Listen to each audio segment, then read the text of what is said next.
Welcome back to another episode of the Block Runner Podcast. I'm your host, William, always here with your co-host, Iman. What's going on, dude? On the 6th, we got TJ. Hello. All right, this is part 2 of our 27-minute video of the NAT discussion. Interesting. A little bit more in depth, huh? Yeah. Yeah, because... Yeah, so we wanted to keep going on that video, on the previous video, if you haven't seen it. Yeah, why? It was posted on Thursday. Yeah, why did we... Well, it's because, I mean, we got a lot to say here. That's why. Yeah, I mean, so... This is something that we've always wanted, the opportunity, I guess, to kind of like... Yeah. What's the word? I don't know, kind of like poo-poo the industry a little bit, in a sense. Yeah. I remember somebody who actually got that opportunity, he did it very well, was Murad. He really broke down the poo-poo state of the industry. That's true. And it's what contributed to his like underlying thesis of why stop buying into the bullshit that industry types. So we have to make that clear. I think it's completely okay to have VCs and, do an ICO, do an NFT sale, do whatever it is, and keep 20, 30, 50% of the supply of the token as long as it's like a legit attempt, like it's a real startup with a real problem and solution. I think those are completely okay. Yeah, but then what are you adding in like the smoke and mirror tactics on top of that too? I think it's even okay to do that too, as long as the attempt is legitimate. The problem is that it's very hard to distinguish an authentic attempt at solving a problem with a token in cryptocurrency versus a scam token. They look identical. Right. That's the problem. So I don't think it's all bad to have VCs funded projects or do an ICO or IDOs or whatever, NFT sales. I don't think that is just automatically bad. No, I guess not. But it's... Yeah, I guess our like interpretation of what was bad historically has always been just the inauthentic ingredients that go into that. Like, yeah, I mean, and then even having said that, it's like there's going to be authentic attempts, authentic failures, and then there's like 97% authentic scams. Yeah. And so yeah, it's not going to be easy in any direction, right? Because think about it. Let's say you're an authentic project, you do an ICO, NFT sale or whatever, and you do a TGE, and it's an authentic attempt, and it fails. It's a failed project. But then you do the counter-culture, counter-industry attempt, free and fair, and like you get no access to the industry. It's like, how is that any better? Well, it's the separation of belief in like what the industry ends up becoming, right? As you can interpret like everything you just described as the legacy way to create value through this industry, right? Like those are the rails of the past, right? Yeah. Because we're building new rails. Yeah. And the people who are perpetuating the understanding that, this stuff is mucky and very has disadvantages to the public, really, and much heavily skewed to the insider operations, right? The market makers, the exchanges themselves, VCs, all the architects of this industry loop. Yeah. Those are the main benefactors. The rest of us are just exit liquidity, right? So that is it's an understanding, a shift of a direction. Like we don't want to do more of that. We want to usher in a new era where, the foundations are much more at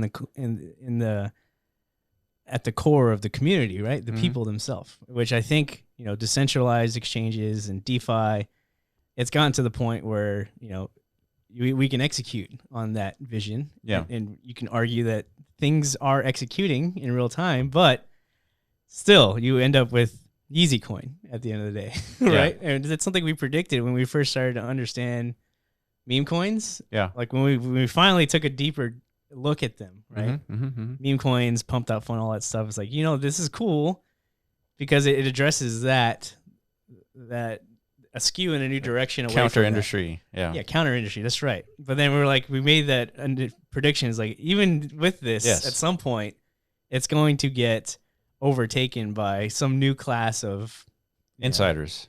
Exactly. And that's largely where we are. Yeah. It didn't even take very long. It didn't.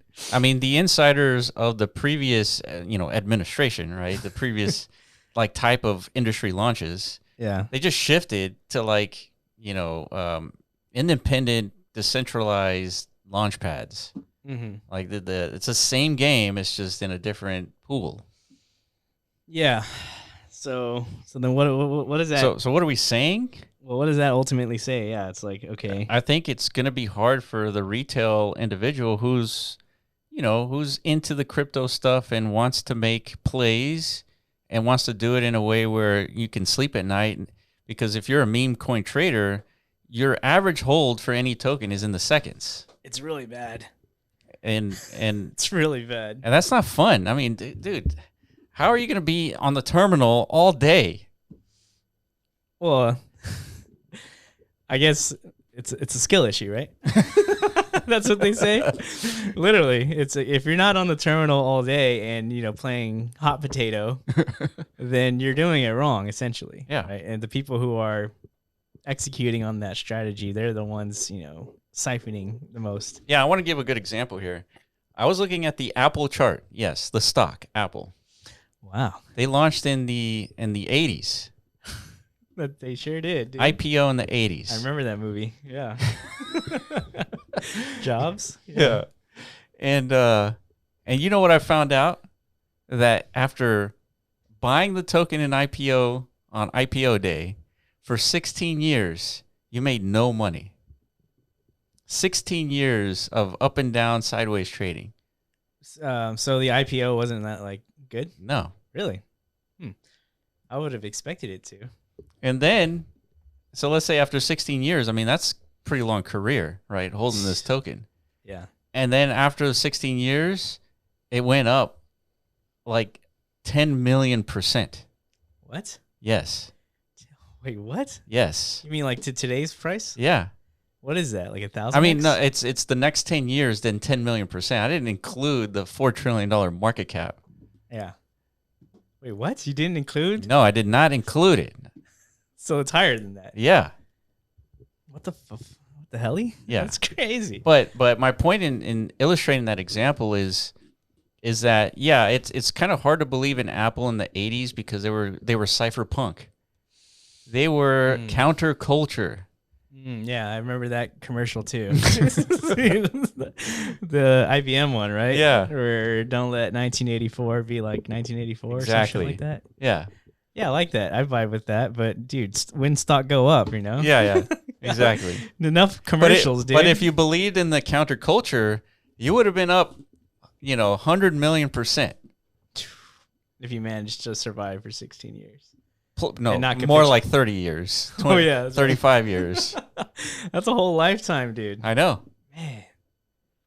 Yeah. And so I feel like. So yeah, what is the? I feel like we gotta eventually crypto will become something that you actually believe in. Like you actually buy it and you believe in it and you hold it and that's it. Like that's what you do. Well, crypto already has that, right? We've got Bitcoin. Very that. Few tokens have that. For sure. I mean, that's hard to do, right? Yeah. It's hard to prove, forever value. Yeah, but so there are the belief tokens like Bitcoin, but then there are problem and solution tokens. Those also have their high upside, right? And so there aren't that many problem solution tokens. No. Yeah, I mean, this is different demographic. I think people who speculate in the meme coin markets, they understand that. I don't know. I mean, I think that is basically the game, right? It's I think one of these million issued memes can be that. 1 in a million? I think so. Literally. I think those are the like fart coin. How many memes did Pumped Up Fun issue? Yeah, but think about it. Like you're holding one that you believe in, a meme, right? And it can go to, let's say, 1 trillion market cap. It can. What is the probability of that on a meme? Just like a culture token. It's very low. Right. And so you're more than likely going to get wrecked. Yes. And so you can't get wrecked forever. Eventually you run out of money. Well, yeah, I think that's why there's, industry exhaustion here around this concept of it. Like we've been talking about, people are gravitating back toward the core ideals of finding substance. I think we talked about it on part 1. I don't know if you want to bring that tweet back up, right? Yeah, here it is. Yeah, this is a cry for help from one individual. Yeah. But I've heard a lot of these cries recently, right? And then, the Yeezy coin just dropped this week, and I think that just add more emphasis on this this angst that people are expressing, right?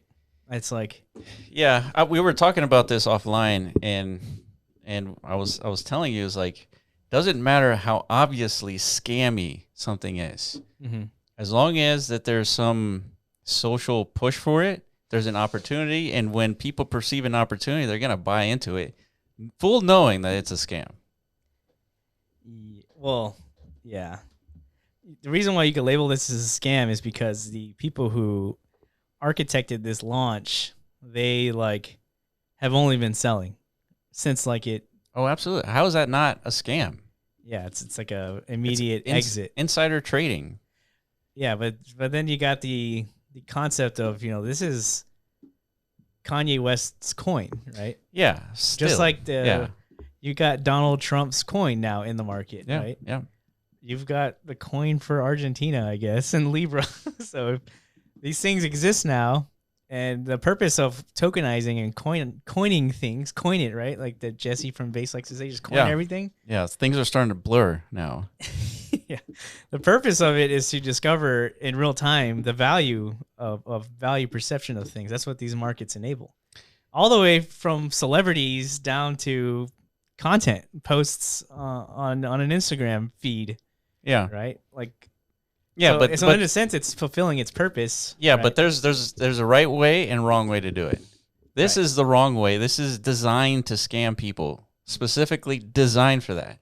If Kanye was really about Kanye and not scamming people, he would have gone to base and launched a picture on Zora and send it.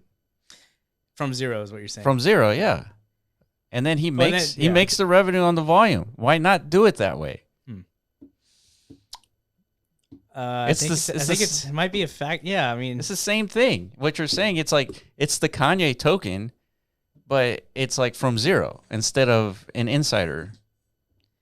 Yeah, that would be an interesting thing for sure. I mean, that would be the case for anybody who creates an account on Zora, right? Because any celebrity, I would say. Yeah. They're a celebrity entering or creating their own profile on Zora equates to token launch. Their own token launch. So if somebody like a Kanye would have just done that, naturally he's kind of partaking in this value discovery process and still, profiting. But this is so what makes this seem scammy is the extraction of it, that's so rapid. It's it's pump this thing to 2 billion market cap, right away. Through market making forces and whatever insider collusion was required to do that.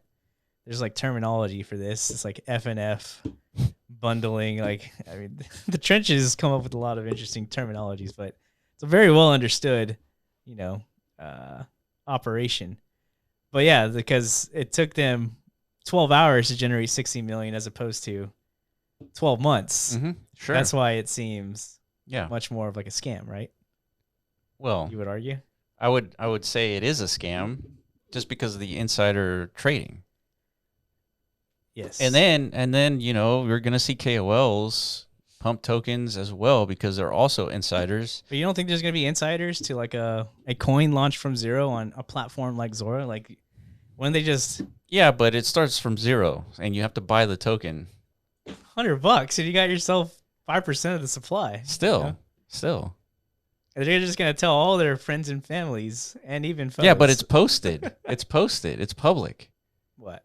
It's public. The token is public. And then now you have to tell your friends and family, here's the post. Basically, let them know. It's like, Yeah. maybe like have them all in the room or something as you. You know what would happen? Create profile button. The rich people would come in and buy the token. The price go up. People find Explosively. regular people find out. They buy the token too. Price go up. All of a sudden, it's $100 million.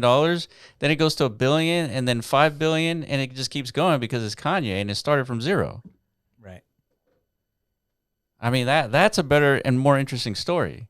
Because it allows for more people to get in on the upside. Yeah. Even though you're still like insider. Yeah, I mean, like accessing it. It's just like you're accessing it at a more equitable entry point, I guess. Yeah. Yeah, I can see that. You don't think like Kanye posting on Zora, like Coinbase and Zora are talking about it? I don't know about Kanye, but they have to be talking to like other big name celebrities. Yeah, I think so. Yeah, well, yeah, that's what I mean. It's like Zora would know that Kanye just connected his Twitter profile to Zora, right? Yeah, but as soon as he does that, like that's when the coin gets created, right? Yeah, it's free and fair. Yeah. I suppose. Yeah, it's interesting, these dynamics, but so. Yeah, but you're right. The allure of making $60 million in 12 hours is way more interesting. Then like you have to generate, billions in volume over like a longer sustained time span. Yeah. To generate that return. But, Yeah, but then you do another post and you launch another token. Well, that's a post. That's not the creator coin. Right? True, the creator coin is the one that's like buzzing. But yeah, you could just. Yeah, but this is the way of the future, most likely. For sure. Yeah, that means, Kanye, you're an official creator. Of the future, yeah. My guy. So start posting and maybe release your next album on chain and tokenize it, coin it, whatever, and see how that does. And then that might generate you millions in volume or fees, revenue. Why not, dude? Why not? Before you know it, you've stumbled onto like the future of finance, like they like to say, right? Yeah. Yeah, I think it's worth dabbling. Maybe for somebody like Kanye himself, who's already like well off, and he's kind of like burnt his reputation in like the world, from the world's perspective, in a sense, right? With all the Nazism and such, the Nazi sympathizing. Yeah. So like you can't really do anything worse than that. Yeah, I don't think so. I don't think people. Yeah. So I mean, you could scam people, but I don't know if it's worse. That's true. Maybe actually it's worse to some degree. You might have pulled off the worst just now. Yeah. Oh man. Well, then there's a redemption opportunity, dude. Yeah, you're right. So these individuals have to learn that there's a better way. And I guess the thing that's kind of frustrating here is that this stuff is not going to stop.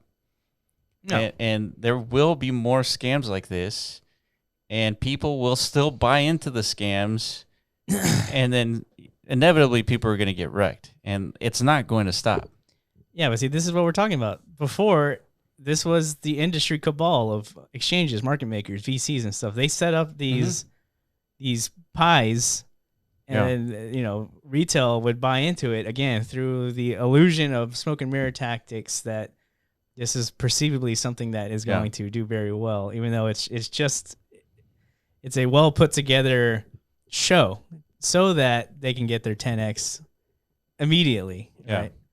And so it's the same thing, but now in a different environment, essentially. And then this is what I mean. So the trenches, if you will, they're getting tired of it, and they're sick of it, right? They're looking for some new substance, something that has real purpose and something aligned with, organicness. Mm-hmm.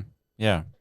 Which in our mind, NAT represents 100% everything that you're looking for. if you fall into that category, right? Yeah, the NAT is by definition counterculture. It's so counter that it's very difficult to have access to the industry itself. Yeah, we're experiencing that firsthand, right? Yeah. So clearly we're aligned with everybody in the Telegram and, all these group chats that we're in and such. It's like, dude, NAT's amazing. It's swell and all that. We got second biggest miner to essentially validate its existence and its purpose and utility. So how about we get this thing listed on exchanges? Yeah, so great idea. So we can really pour some coals on this fire. Right? Yeah. We hear you, and we would love that to be a thing. So then I would just point everybody to this email. Okay. It says, thank you for considering Gate.io After thorough review, our team suggests continuing to monitor your project's market performance and development. So keep close eyes on your progress. Okay, so yeah, that's a hard fade. Hard pass. Literally, man, what was that? It's a damn it. Help me, TJ. Ravens running back. Ravens like today. Yeah. Derrick Henry. Yeah, it's a Derrick Henry stiff arm, dude. I'm sure everyone is going to understand that one. Just look him up, dude. Once you see him, you'll understand like the impact of a stiff arm from that beast of a man, dude. Yeah. That's what it feels like. We got Derrick Henry just now, dude. Sounds intimidating. Literally, like neck breaking. Some of my vertebrae discs are like misaligned now as a result of that stiff arm, dude. Yeah. But that's, I don't know. So yeah, why? So why? Explain yeah. why. So exactly. It's because when you go look at NAT GMI or things like that on Twitter, there's 1,800 authentic, organic, non-paid for followers. Those are real human beings that decided to join the cause, right? Be cypherpunks. Yeah, real as human beings. People would say. Because if this had said 180,000 followers, then Gate would have considered listing us, and then we would have industry access. Yeah, which is interesting because if you know the true numbers, right, it's 24,000 actually. That's how many people have actually bought NAT in the past. Yeah, that'd be an interesting exercise to see, of the tokens that have been listed, how many token holders compared to how many social media metrics. Yeah, exactly. I mean, I could tell you it's completely misskewed. It's like 100,000 followers. This thing launches with like a couple thousand, maybe 5,000-10,000 max. Yeah, actual buyers. And what's crazy is the exchanges, they know this. Mm-hmm. They know that it's inflated numbers too. They know it. Yeah. But they'll list that token though. Yeah. Yeah, because it's at this point it's just an industry standard, right? Standard protocol. It's these are just trained goons at the end of the day. Part of their training is like, hey, whenever somebody approaches us, it's like do your initial analysis, which, the Derrick Henry of Gate.io, beastly motherfucker, he did his analysis and he stumbled upon our Twitter page and is like, per my training, you guys do not fit, right? Yeah. Do not fit. Yeah. I like your slogans and all. But yeah, juice those numbers up, dude. So here's X, Y, and Z bot farm. You can pay some money to. Yeah. And within a week or two, you'll probably have 100,000 followers. And then come hit us up. Yeah. That's basically what they're saying without saying it, but we understand what they're saying, right? Yeah. So what is one to do? And going back to our earlier conversation is I don't think it's a bad idea to deploy some of these tactics, especially if you have an authentic, approach here to solving a problem. Mm-hmm. I don't think it's that bad of an idea. I mean, paying for followers, yeah, it's not a good look, and yeah, it doesn't represent like actual followers, but it does because you have a ton of followers, the algorithm picks that up and starts sharing your tweets to more people, thereby getting actual more followers. Yeah, but barely. I don't think it's as effective as you just made it sound. Okay, well then, so let's say it's not that effective, and I agree, but it gets you listed. Yeah. Well, then what? Mass effect. Is that is that such a bad thing? Really, is that such a bad thing to pay for fake followers so you can get listed? Is that if you get listed, especially if it's an authentic token and attempt to solve a problem? Like, are we bad guys now? I mean, we've always been bad guys. Allegedly. Yeah, I guess from our perspective, it wouldn't be bad because we know the intentions are pure. Yeah. But it's like by aligning with it, you're kind of like perpetuating this industry practice even further. Yeah, in a which sense. I go back to this Yeezynomics. Yeah. Yeezy money. This stuff will always happen no matter what. There will never be like a good industry. It's just an industry that does this. Yeah, even like in the again, the counter sector of the industry, which is the rails of decentralized finance, open, accessible, you know, listing environments. Like, you know, you don't have to bang on the door of Meteora or Radium or Uniswap or Aerodrome to, you know, to get listed.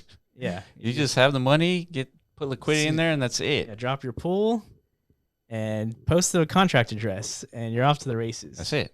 So that's a much more equitable, you know, exchange process than what it is we're talking about. But yeah, even still, like that this can be gamed and become disadvantageous. I can't say that word. Disadvantageous. Yeah, disadvantageous to the public. To the public. Yeah. Yeah. So yeah, we're left with a lot of conundrums, right? I mean, either we play the game or we stay cypherpunk and we do it organically, and we just do everything the hard way. Yeah, and then you struggle, right? You struggle. Yeah, you miss a couple of boats. You know, the cycle passes you. Yeah. You know, there's these chances. Correct. Yeah, and then the market, you know, finds a new big problem. Yeah, it just disperses, right? You know, it's like, dude, the NAT rally was so great and all, but I don't have the patience to wait around for the industry to kind of like find its ethical groundings. Exactly. So yeah, I'm like you. I don't think there's ever going to be a clean industry. No, there won't be. So it's like I'm just gonna go find the dirtiest thing I could find and make $1 million, right? NAT clearly is not that. It's not a dirty thing. So yeah. Per my understanding of the market and the industry, I shouldn't be holding this thing. And that's a completely viable, rational assessment of things. And I don't blame anybody.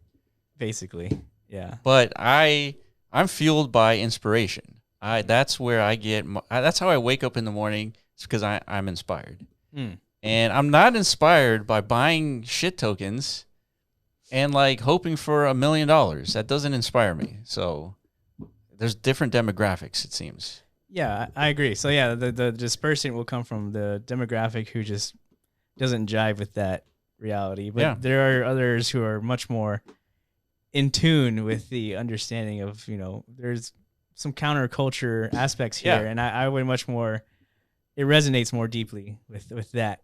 Another underlying purpose to it, right? Yeah, imagine finding Bitcoin in the white paper in 2011 and you had the impression, because you spent so much time in stocks, you had the impression that this is a cool idea and it has potential, but it's going to take 15 years before anyone gives a damn.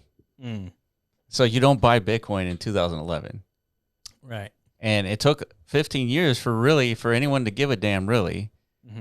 And now you got a $120,000 asset from a few cents. Yeah. Like, which one do you want to be? Do you want to be the guy who's going for the quick buck, or the guy who finds substance, but it just takes longer? Yeah, willing to wait, right? Yeah, again, we're preaching to different demographics here. So. Yeah.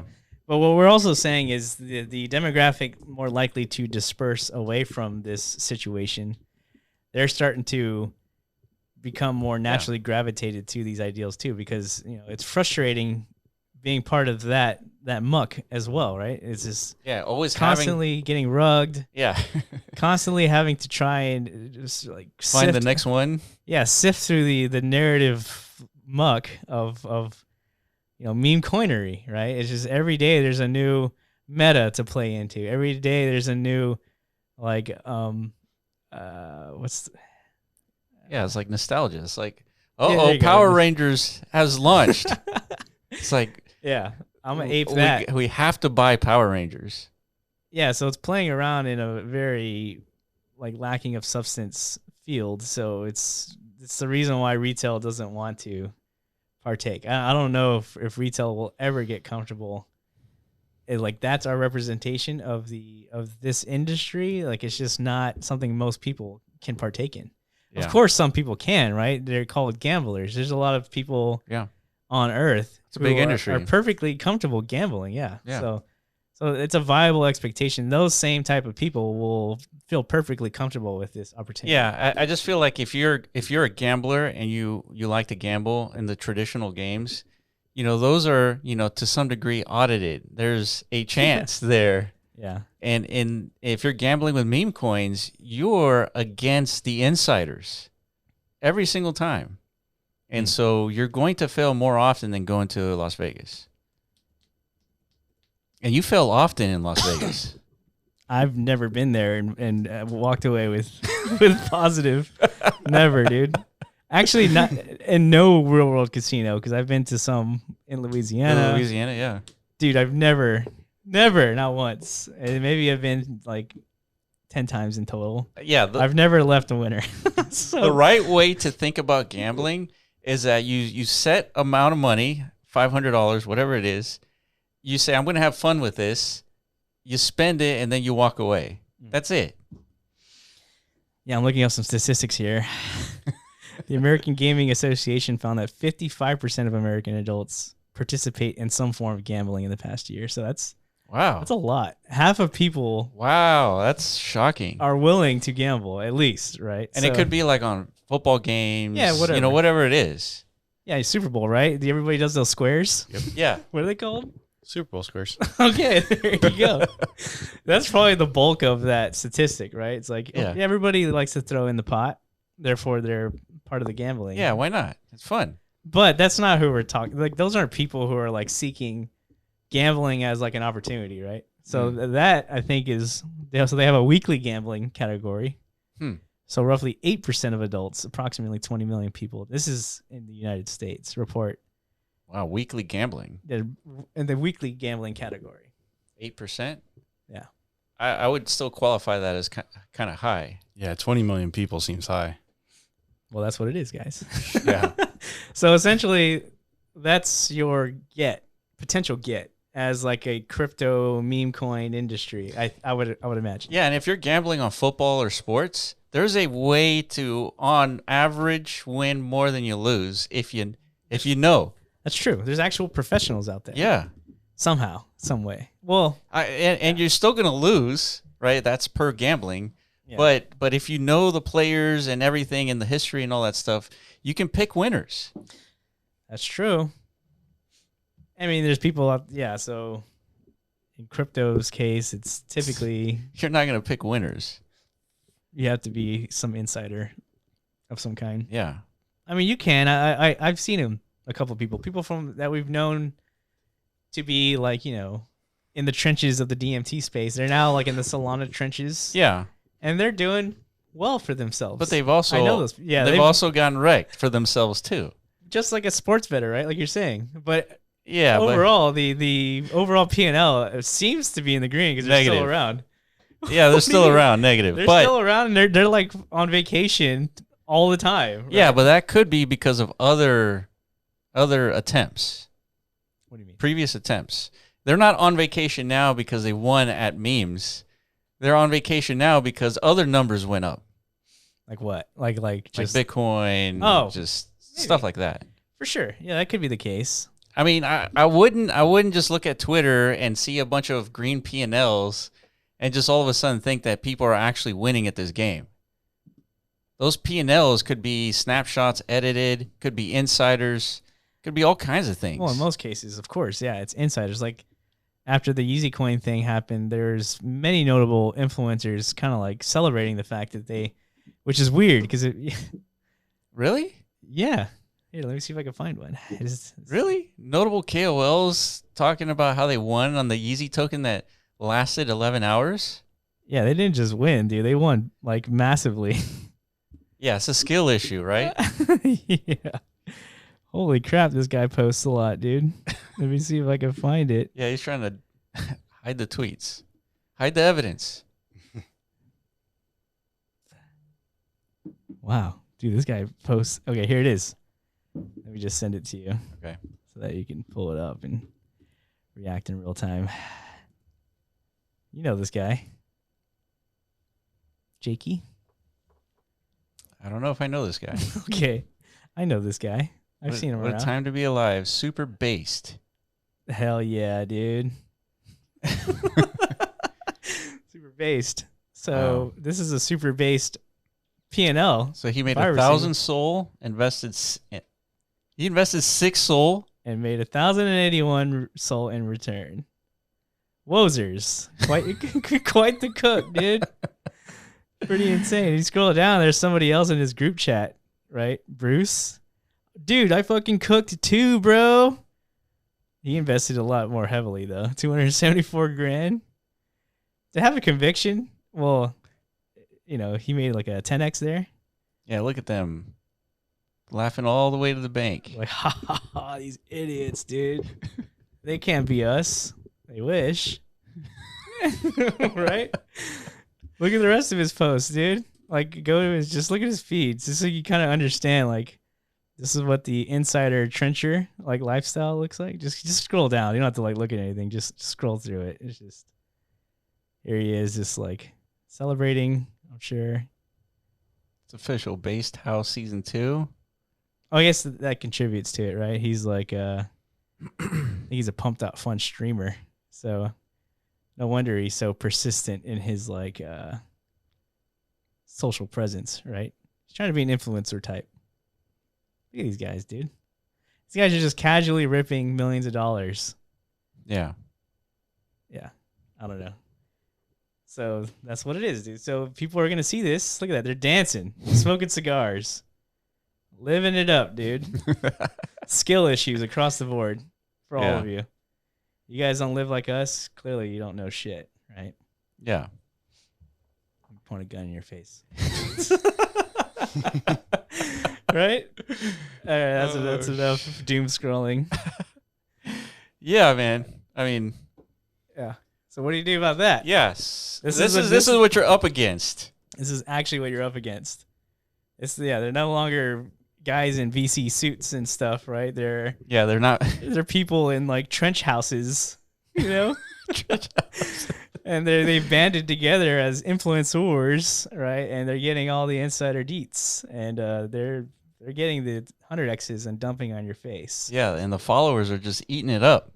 Yeah, because of the allure of winning is like that much worth it. Yeah, I mean that post alone, seeing somebody turn 200 grand into 2 million, it's like I want to do that.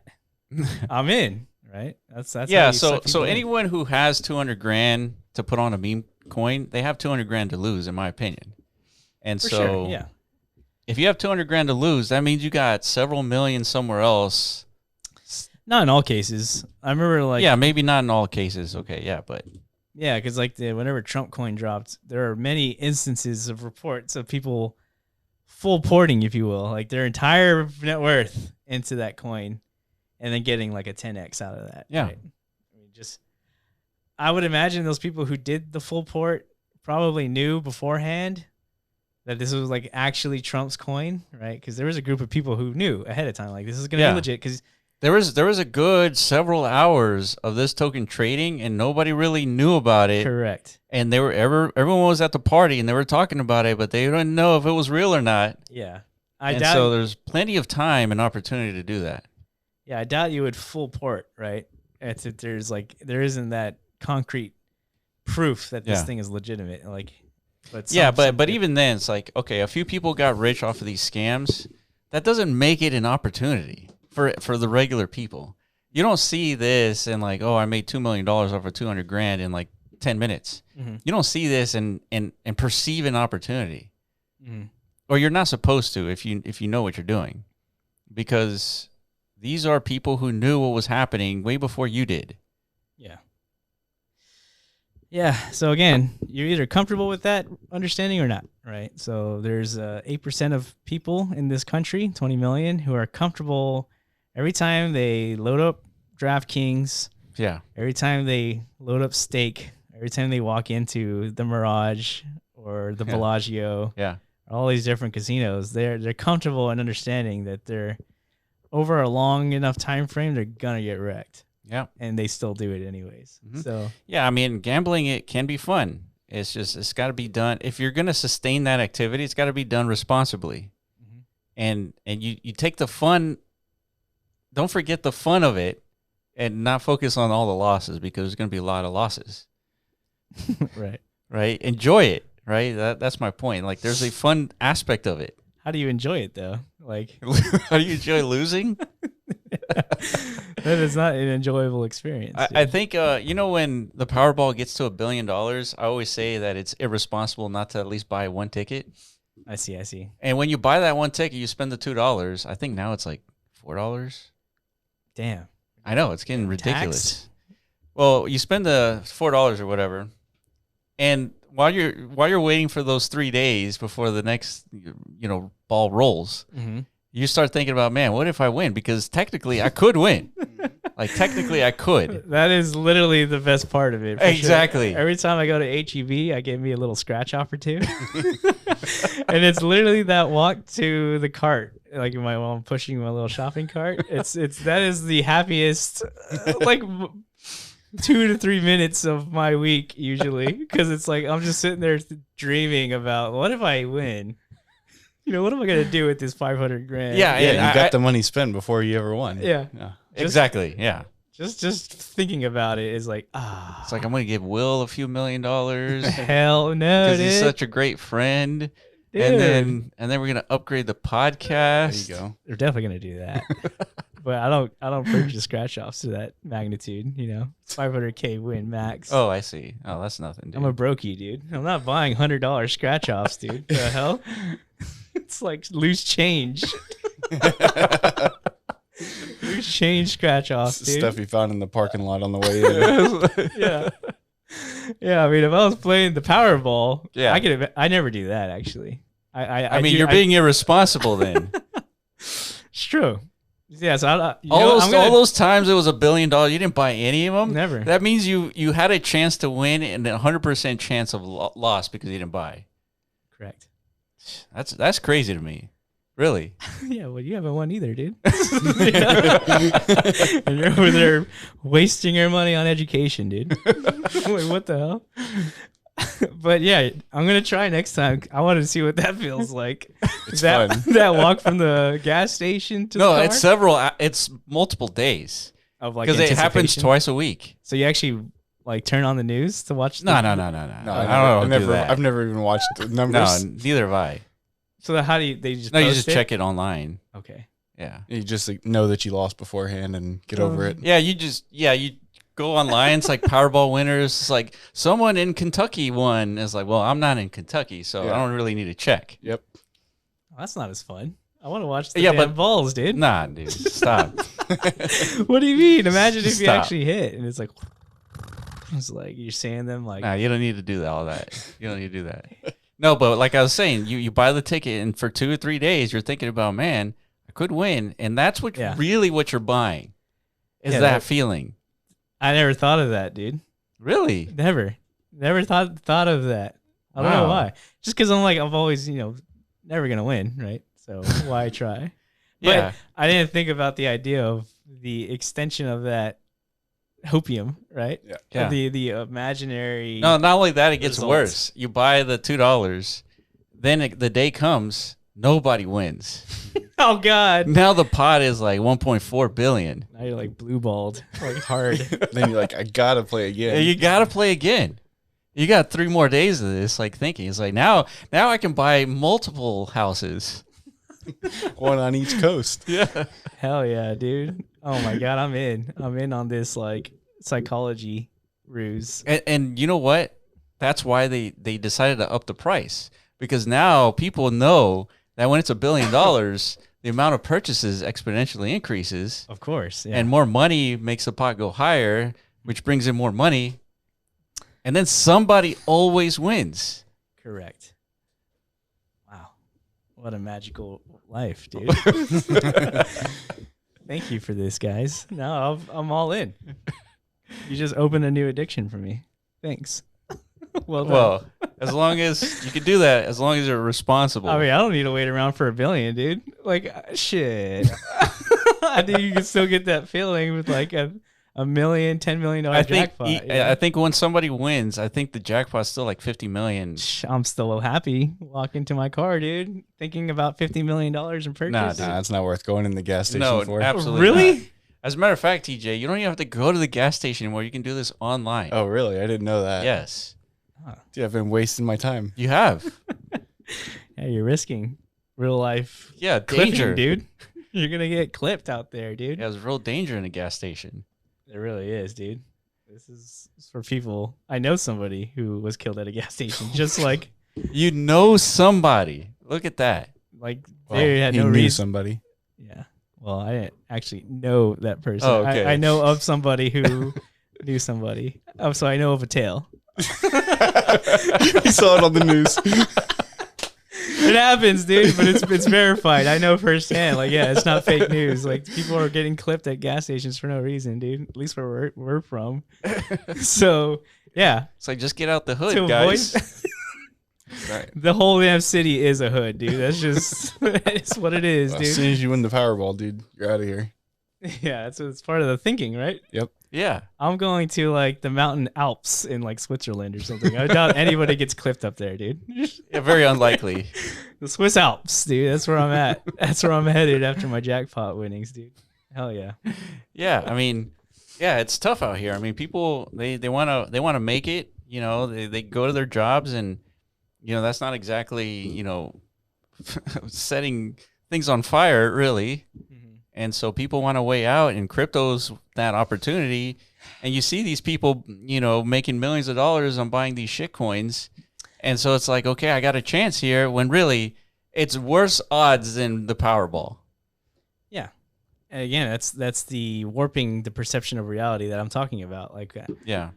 So it's like another extension of should you or should you not, subscribe to smoke and mirror tactics to amplify the perception of an opportunity. Like, even if the opportunity is just and the cause is pure, right? Like, because you're perpetuating these acts in a sense. And that is known as the ethical conundrum. Yeah, man. Shit. God. I know. This is the stuff that we deal with, like, on a regular basis. It's true. Yeah, this has been a very... we've received $0 from this podcast. Ain't that right, TJ? Facts. Zero. That's right. Zero. Nothing.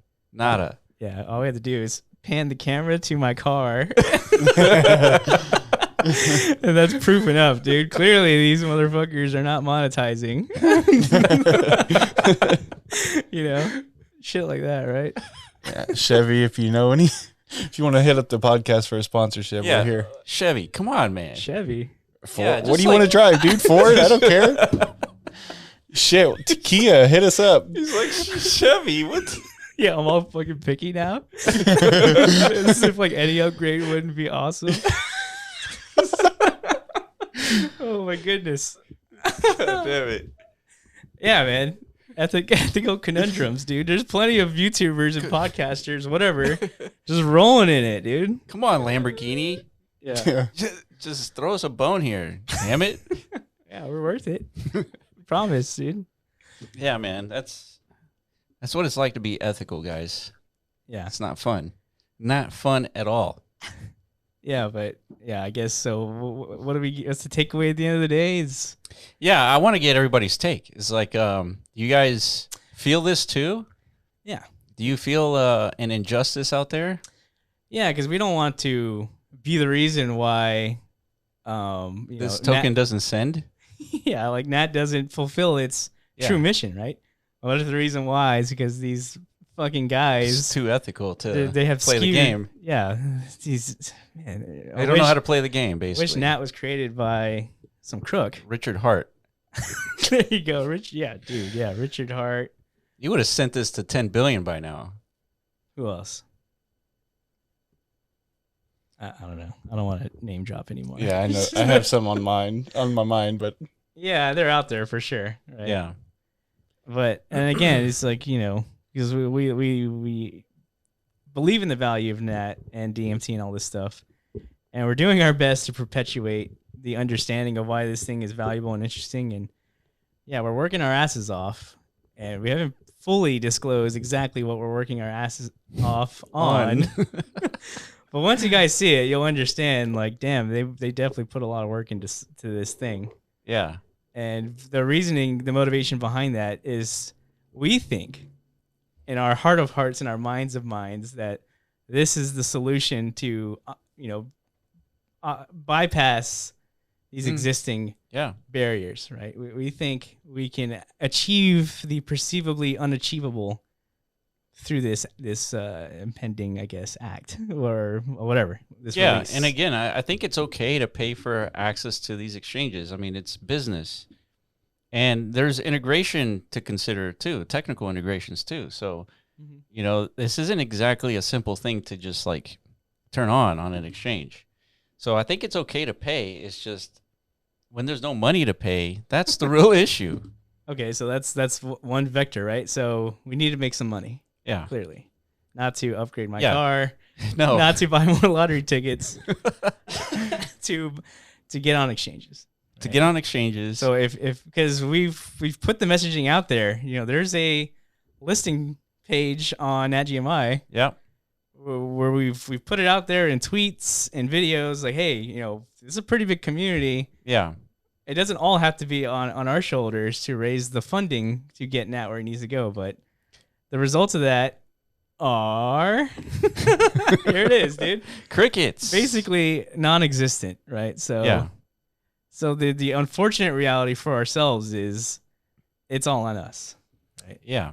And you know, there's a community out there rallying the messaging, which we appreciate and we understand is critically valuable, but at the end of the day, all of that is going to be rendered like worthless effort.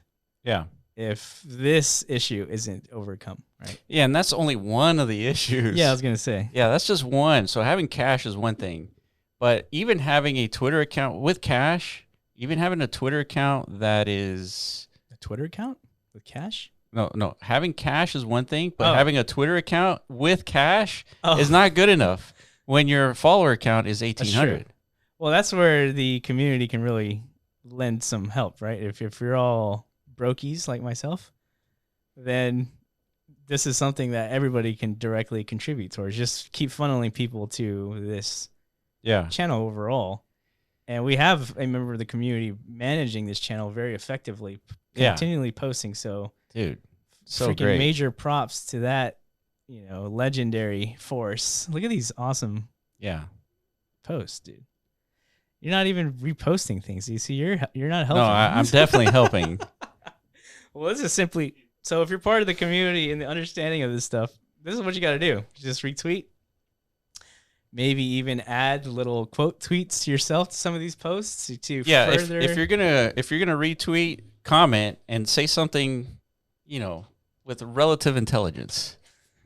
Relative. Don't say NAT rocket ship, you know, because then you look like a bot, and then it doesn't look like authentic engagement. So say something. Good project. Solid team. What else did the bot say? It's like, I don't know, fun times, maybe? Yeah. No, they don't say that. They just say good project. Yeah. Send it to the moon. Good team. Good team. You know, shit like that, right? Yeah, so don't do that. No. I mean, you can do NAT speak, right? Like, you NAT ready? What about that's Yeah, NAT speak. You NAT ready. Yeah, you know what? That is a recognition of intelligence. Use NAT speak as a comment. And it could be, you know, the traditional ones like not gonna make it. Yeah. Whatever it is. My NAT sack is clearly larger than everyone else's. Yes. It's a good one. You know? What else? And just post those for every retweet that you do. Mm-hmm. And let's try to grow this channel organically. Now you're talking, dude. That's how I would vote. Should we set a poll? Do people still do that? Yeah, I guess that would be a good poll. Where would we do it? On the Block Runners channel? Maybe like after. Yeah, we could do that. Yeah. As we post this podcast. Yeah. So when we post this, when you're watching this podcast, go back to the YouTube channel and find the actual post where there's a poll and vote whether we should grow this Twitter account organically or inorganically. Yeah, that's good data to have, I guess. I don't know, just for our own like conscious state. Yeah, and then in the comment section, put in let's grow this organically or inorganically. Yeah, that we have a deeper understanding of, you know, the ethos alignment, because, you know, we know who we are fundamentally. I think at this point, yeah, we've been pursuing these goals long enough, and we haven't subjected ourselves to these, industry pressures yet. Yeah. So we know how we want to do this thing, right? But we don't know how everyone else is thinking about it, because at the end of the day, it's going to take everybody's effort, some Also, shape or form. I'm curious, are you aware of like how the industry works? Did you know that much of it is gamed? I think most people know that. Yeah. You think so? Like most of the people who are still paying attention, I think like retail doesn't know that. This is why the industry is so like frothy and salivatory over like win retail. It's because they understand. It's like they're setting up. They don't know. They do not know. Yeah, they're coming into a grindhouse, dude. A wood chipper. You know, because they don't know. Yeah, of course they don't know. They think they're stepping into a new paradigm in most cases. In most cases, it's not that, right? Yeah. But us who are we've seen it. We know most of this shit's not authentic. Right? Yeah. Yeah, I guess. Yeah. But maybe I'm wrong. I don't know. Maybe people They're like, what? are sleeping. Yeah. It's possible. You telling me these Twitter accounts are not real? Yeah. I hope people know that. When you see a new project just come out of nowhere with like 100,000 followers, I hope people don't like assume that's genuine. That's crazy. I've known from the jump, like this is bullshit. Yeah, it looks Has to so. be. It didn't pass the smell test. Yeah, I guess. Okay, so what else? What else? What are some? Okay, and then so our money. Our own Twitter Twitter account at 20,000. That is all organic. There's nothing. That took 5 years of 6 years, dude. 6 years of pure grind, dude. And that's barely potentially like passable for an exchange to not. I don't even know. Derrick Henry us, dude. Yeah, I'm curious. I'm gonna send our Twitter account to our contact market maker and see would this even work? Just out of curiosity. That'd be pretty weird. And not only that, I mean, the guy that I spoke to, he said he's seen our channel before. Like just randomly? Like he's watched one of our videos randomly before. Wow. Still. Yeah, fade. How do you do it? The Heisman pose? One of those, Yeah, dude? something like that. Yeah, you got it. Thanks, dude. Yeah. All right, so we got money's an issue. We got Twitter account's an issue. What else? Yeah, what else? So money, we're working on it, guys. We think we're onto something that can generate some, because we've done our due diligence and analysis of the industry and the operational entities that are generating significant revenues, right? And like the hyperliquids, the pumped out funds, the axioms, different little protocols or applications that leverage the rails of Web3 technology very effectively, and they create a very good, useful product that a lot of people like to use, and it generates a lot of revenue. Mm-hmm.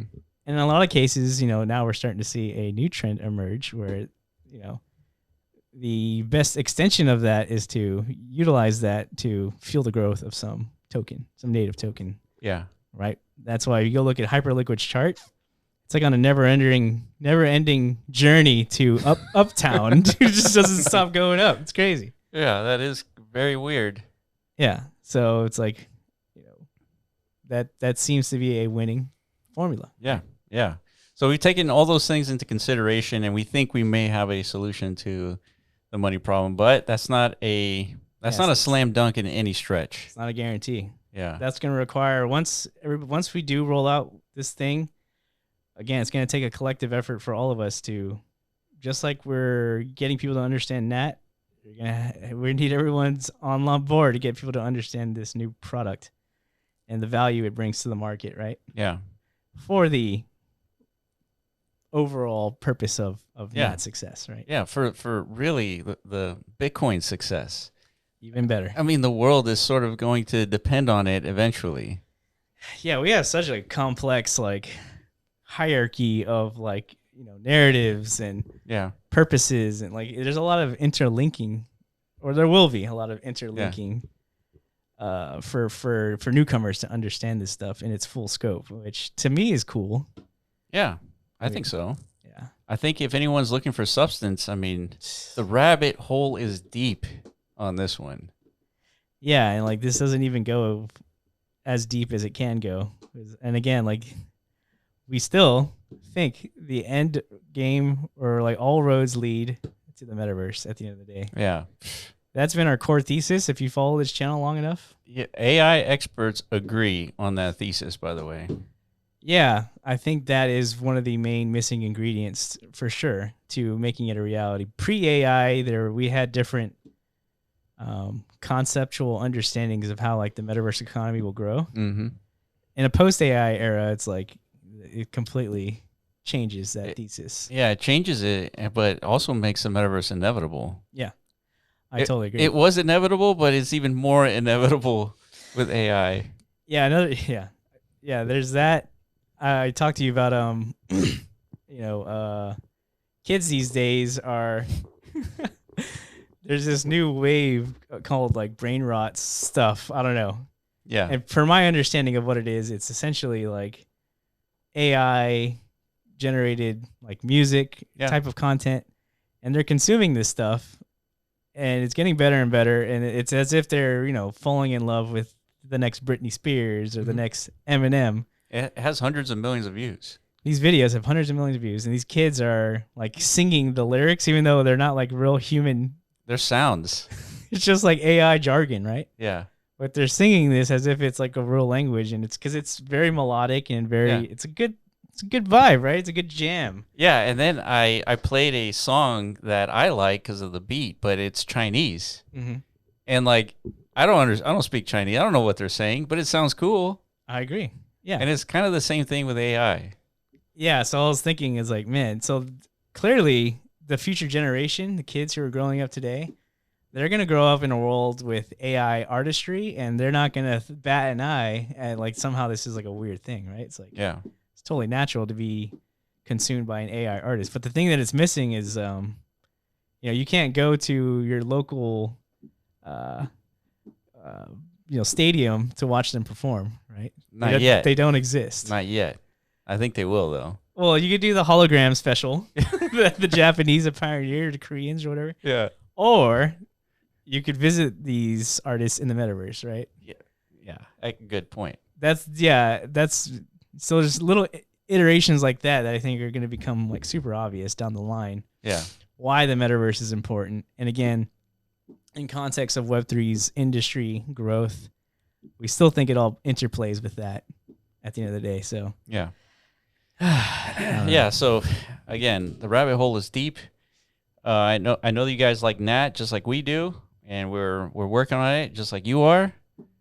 But yeah, put a comment down below. What do you think? We go organic or we go inorganic? Do we play the game or do we stay cypherpunk? Shit. I know where I'm voting. All right, guys, that's it for us. Again, appreciate you for watching, and we will catch you in the next podcast. Peace.